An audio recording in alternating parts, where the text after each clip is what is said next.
오늘 이 본문의 말씀을 쭉 보면 언제 기도해야 하는가, 또 어떻게 기도해야 되는가, 또 기도하면 어떻게 되는가, 이러한 부분들을 우리에게 쭉 말씀해 주고 있습니다. 또 오늘 본문을 통해서 우리가 그러한 부분들을 또 살펴보기를 원합니다. 그러니까 기도란 이유가 있으면 하고 없으면 하지 않아도 되는 그런 것이 아닙니다. 성도에게 있어서 기도는 마치 우리가 살아있는 것과 같은, 그러니까 숨 쉬는 것과 같은 것이죠. 그래서 늘 숨 쉬는 것과 같기 때문에 일할 때나 쉴 때나 밥 먹을 때나 깨어있을 때나 잠잘 때나 언제 어디서든 하지 않으면 안 되는, 어떻게 보면 우리가 살아있다라고 이렇게 느끼는 것처럼 내가 살아있는 자구나 라는 것처럼, 그래서 우리가 숨을 쉴 때 내가 살아있구나 라고 우리가 안도의 이 쉼을 쉬지 않습니까? 그런 것처럼 우리 신앙적으로도 이 기도가 있어야 내가 살아있구나 라는 이 느끼는 것. 그러니까 참 어떻게 보면 성도에게 있어서 필수적인 어떤 이 증거가 됩니다. 내가 신앙이고 성도라는 이 증거가 되는 것이 바로 이 기도다라고 하는 사실이죠. 어려우면 기도하고 어려운 일이 해결되면 기도 안 하는 사람들이 있습니다. 병들면 기도하고 건강하면 기도하지 않는 사람들이 있습니다. 실패하면 기도하고 성공하면 기도하지 않는 사람이 있습니다. 그것은 이 성도의 삶이 아니다라는 것을 우리에게 깨닫게 해줍니다. 그래서 하나님의 이 관심이 무엇일까라는 것을 우리가 생각해 볼 수 있습니다. 우리는 늘 주님과 동행하고 또 주님과 함께 더불어 살아가는 사람들입니다. 할렐루야.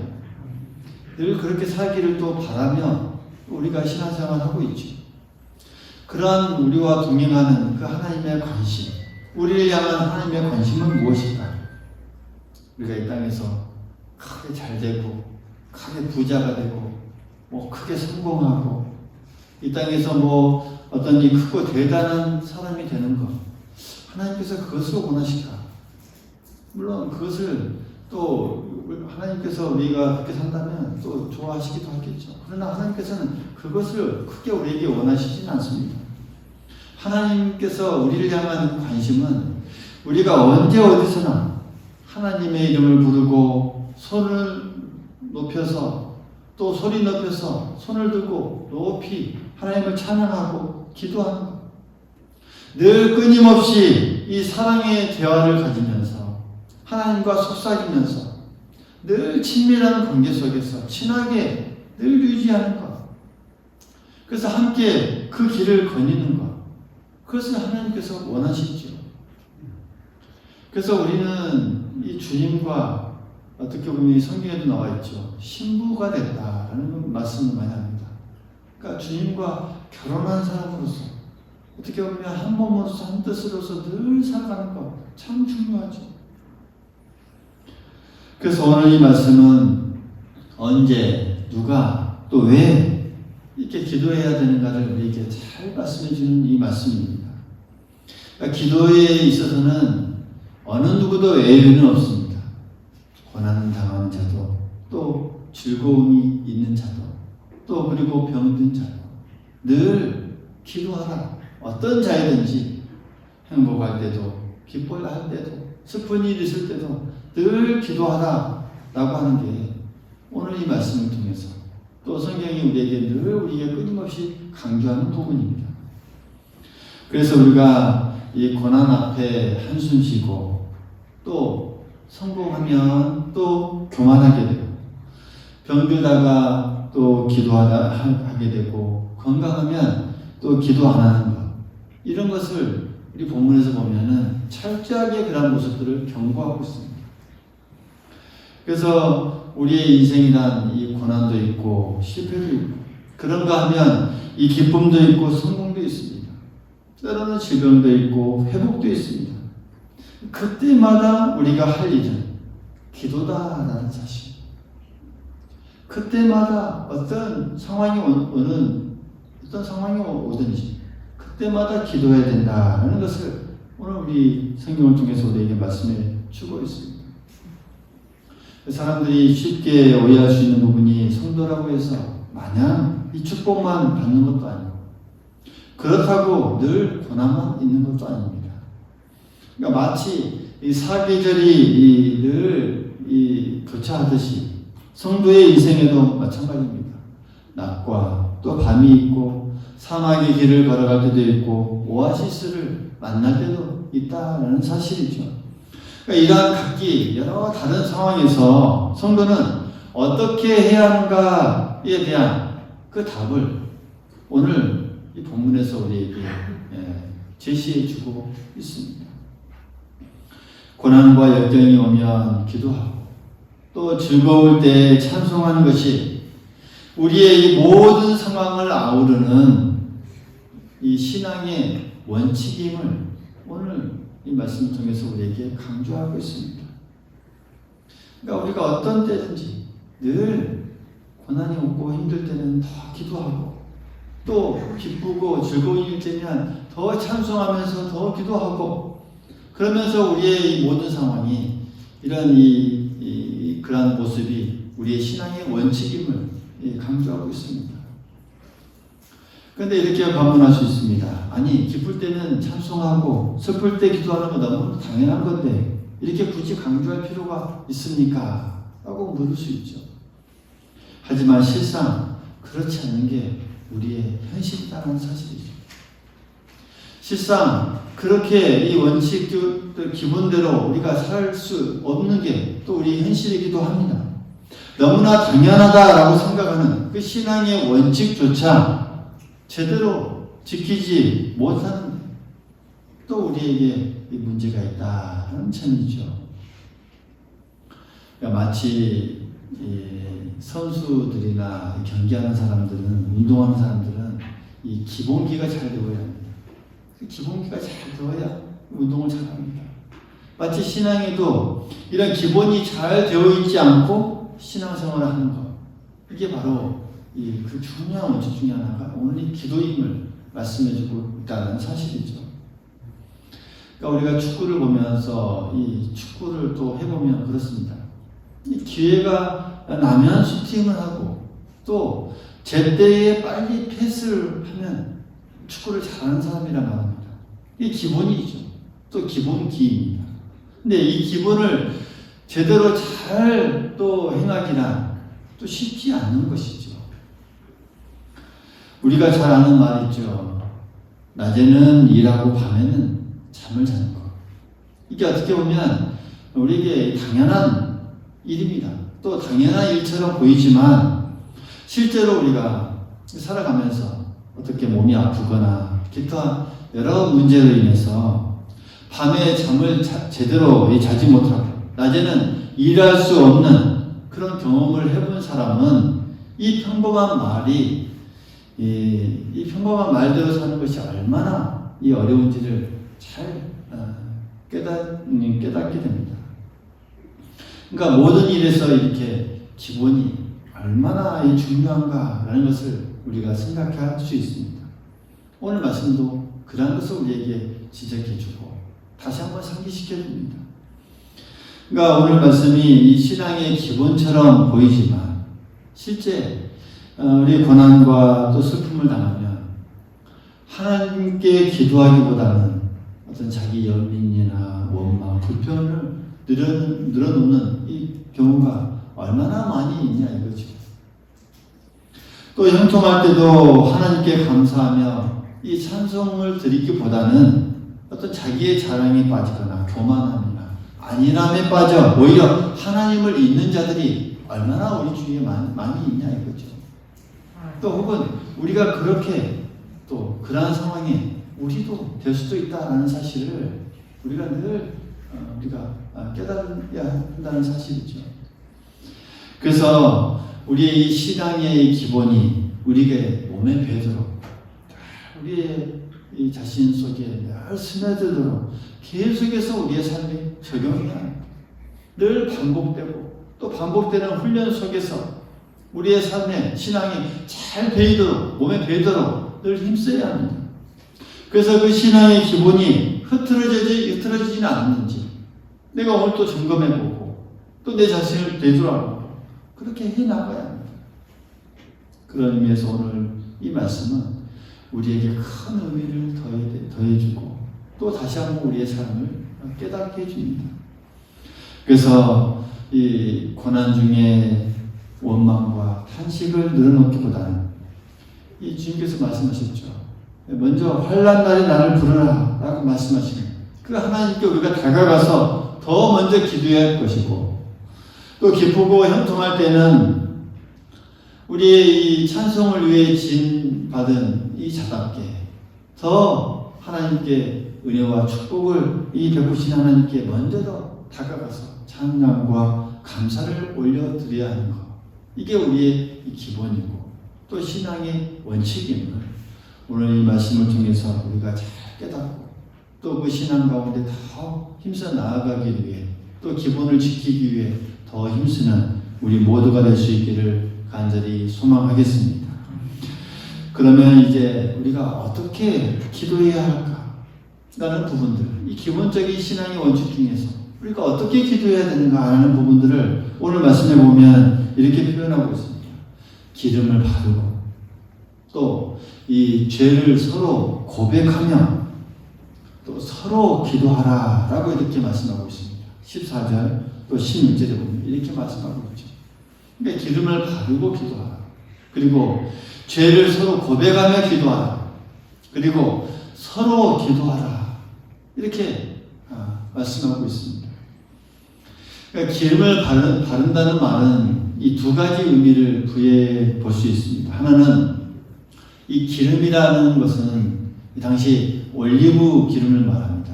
이것은 하나의 이 약이었습니다. 약.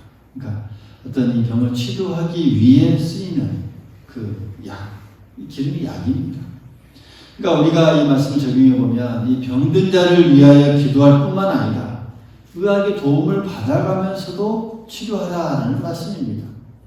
그러니까 현대의학도 하나님께서 주신 이 지식과 지혜로부터 나온 하나의 이 산물입니다. 결과물입니다. 그래서 우리가 이 아플 때 이 치료하고 약을 먹으면서 이 기도하는 것, 어떻게 보면 성도에게 있어서 가장 중요한 부분입니다. 그러니까 너무 기도하면 하나님만 의지한다고 이 모든 이 의학이나 이 현대의 의술은 다 팽개치고 그냥 기도하는 사람이 있습니다. 이게 아닌 것이죠. 기름을 받으라 하는 것은 그런 의미에서 우리가 또 생각해 볼 수 있습니다. 또 하나는 여기에서 이 기름을 바르는 그 행위에 있습니다. 기름을 쭉 바르는 행위. 그것은 이 아픈 자들, 병든 자들에게 이 마음의 위안을 얻도록 하는 어떤 상징적인 것을 우리에게 또 주고 있습니다. 그러니까 어떤 이 특별한 은혜를 받은 자로서 정말 하나님께서 구별해 놓은 이 귀한 자임을 오늘 이 기름을 바르는 그 행위를 통해서 그에게 주는 것이죠. 그러면서 이 마음의 평안을 얻고 또 하나님의 은혜를 구하는 것이죠. 그래서 이 기름을 바르는 것은 또 하나의 어떻게 보면 은혜의 기름을 바른다라고 우리가 또 의미를 또 생각해 볼 수 있습니다. 그러니까 하나님의 큰 권능의 은혜가 임하도록 먼저 기도를 통해서 이 은혜의 기름이 발라져야 한다라고 하는 사실입니다. 은혜가 임해야 된다는 것이죠. 은혜가 임해야 고침을 받고 치료를 받고 놀라운 역사를 받습니다. 여러분 같은 병원에서 같은 의사가 또 이 두 사람의 이 암을 수술합니다. 근데 하나님의 은혜를 따라 어떤 사람은 살기도 하고 또 어떤 사람은 결국 죽기도 합니다. 같은 병을 고치기 위해서 같은 의사가 같은 약을 처방해 주었는데 약국은 그 처방대로 약을 지어줍니다. 근데 하나님의 은혜에 따라서 고쳐지기도 하고 고쳐지지 않기도 합니다. 뭐가 핵심입니까? 하나님의 은혜입니다. 할렐루야. 중요한 것은 하나님의 은혜입니다. 하나님의 그 은혜가 임하느냐 임하지 않느냐에 따라서 그 결과가 달라집니다. 그러니까 하나님의 그 은혜의 기름이 그에게 임하느냐 임하지 않느냐, 이 기름을 바른다는 것은 하나님의 그 은혜를 힘입는다라는 의미를 우리에게 부여해 줍니다. 이 병든 나의 이 치유는 은혜가 먼저입니다. 은혜의 기름을 발라야 합니다. 하나님의 권능의 손길이 임하도록 우리가 기도할 때 큰 은혜가 임할 줄 믿습니다. 그리고 믿음으로 기도해야 합니다. 우리의 기도 중에 가장 중요한 부분이죠. 그러니까 믿음으로 기도해야 된다는 것 성경에 여러 군데 우리 강조하고 끊임없이 강조하는 부분입니다. 믿음이 없으면 아무것도 이루어지지 않습니다. 할렐루야. 주님께서도 이 믿음에 대해서 여러 군데 우리에게 늘 강조합니다. 특별히 치료받고 고쳐지고 기적을 베풀 때에 이 믿음에 대해서도 늘 강조할 때가 많았습니다. 마태복음 9장도 보면 12년 동안 혈루증으로 고생하던 그 여인에게 따라 안심하라. 내 믿음이 너를 구원하였다. 라고 할 때 모든 고침을 받습니다.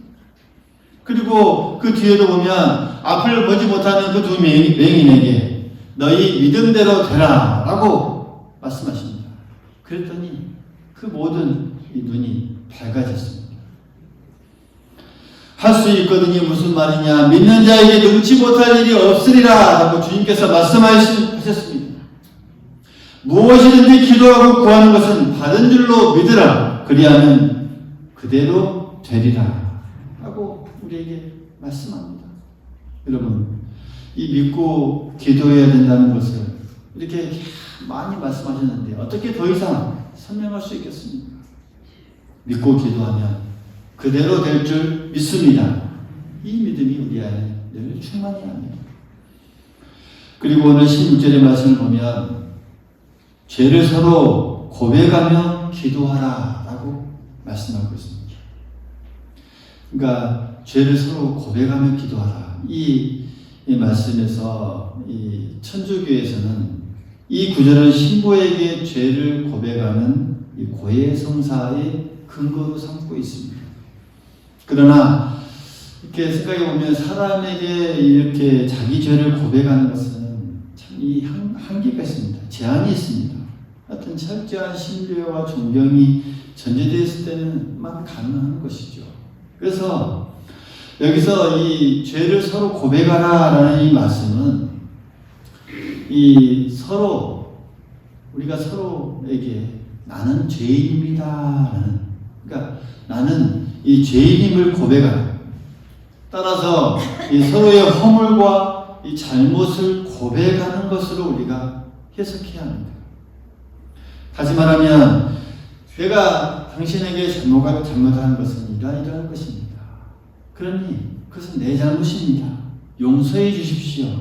이런 고백이 우리가 기도할 때 필요하다라는 사실이죠. 여러분, 이런 고백하고 잘못을 용서를 구하고 또 그 잘못을 구하는 자에게 또 용서를 해주는 것, 이 우리가 기도하는 자에게 반드시 필요한 모습이고 또 우리의 신앙의 모습입니다. 형제를 미워하고 그 혐의를 가슴에 품고 어떤 이 앙심을 품고 하는 기도에 응답이 있을 수 있을까요? 아닙니다. 그런 마음에 절대적으로 응답이 있을 수 없습니다. 또 주님께서도 그러한 자들에게 함께해 주시지 않는다라고 분명하게 말씀해 주셨습니다. 베드로가 질문했죠. 용서를 어디까지 해야 합니까? 이렇게 질문하는 이 베드로의 이 질문에 주님께서 뭐라고 말씀합니까? 7번을 70번까지라도 해야 한다라고 말씀하시면서 너희가 각각 마음으로부터 형제를 용서하지 아니하면 나의 하늘 아버지께서도 너희에게 이와 같이 하시리라 라고 말씀합니다. 그러니까 쉽게 말하면 기도를 들어주지 않는다는 것이죠. 용서하지 않으면 기도를 들어주지 않겠다. 여러분, 이 서로 이 잘못을 고백하고 또 그 고백의 용서를 받아주고 이 용서가 이루어지는 것, 거기서부터 이 기도의 응답이 시작된다라는 것, 성경에서 분명히 우리에게 가르쳐주고 있습니다. 그래서 내 탓입니다. 나 때문입니다. 내가 잘못했습니다. 라는 어떤 이 태도와 고백, 이것이 우리를 하나님과 더 가깝게 해주고 더 기도의 응답에 가까워진다는 사실 우리가 기억할 수 있기를 간절히 소망하겠습니다. 그리고 오늘 이 말씀에 보면 또한 서로 기도하라 라고 말씀하고 있습니다. 한번 따라해 보시죠. 서로 기도하라. 서로 기도하라. 서로 기도하라. 이 서로라는 말씀에 우리는 주목해야 합니다. 그냥 기도하라 라고 말하지 않고 서로 기도하라 라고 말씀하고 있습니다. 그러니까 서로란 이 관계를 말합니다. 어떤 관계가 없을 때는 서로라는 말을 사용하지 않죠. 그러니까 서로에게 남편은 아내를 위해, 아내는 남편을 위해, 부모는 자녀들을 위해, 자녀는 부모들을 위해서, 또 성도는 또 다른 성도들을 위해서, 목회자는 성도를 위해서, 성도는 목회자를 위해서 서로 기도하라는 것, 오늘 이 말씀하고 있습니다. 그러니까 서로란 자주 얼굴을 대하는 사람들, 우리가 인연을 맺고 또 사는 그 모든 사람들을 이 말씀하고 있습니다. 그들을 위해 서로 기도하라라고 오늘 말씀하고 있습니다. 그러니까 서로를 위해 기도한다라고 하는 것은 이 중보 기도를 의미합니다. 서로를 중보 기도한다라고 우리가 말하죠. 예루살렘 교회가 이 베드로를 위해서 기도할 때 이 지진이 나고 감옥문이 열리는 놀라운 역사가 일어났습니다. 가나안 여인이 귀신 들려 발작하는 그 딸을 위해서 기도할 때 딸이 고침받는 놀라운 능력이 나타났습니다. 그러니까 누군가 날 위해 기도해주는 그 사람이 있다는 것은 참 행복한 일입니다. 그런데요, 아무도 나를 위해 기도해 줄 사람이 없다는 것은 참 불행한 일입니다. 그래서 우리가 항상 기도하고 언제든지 나를 포함한 모든 사람을 위해 기도하는 것 참 중요합니다. 여러분, 5손가락 기도가 있습니다. 손가락이 몇 개입니까? 몇 개예요? 5개입니다. 그래서 이 손가락을 보면서 항상 이 기도의 대상을 떠올리면서 기도하는 방법이 있습니다. 먼저 가까운 이 엄지. 이 엄지는 가장 가깝죠. 그렇죠? 우리 몸에.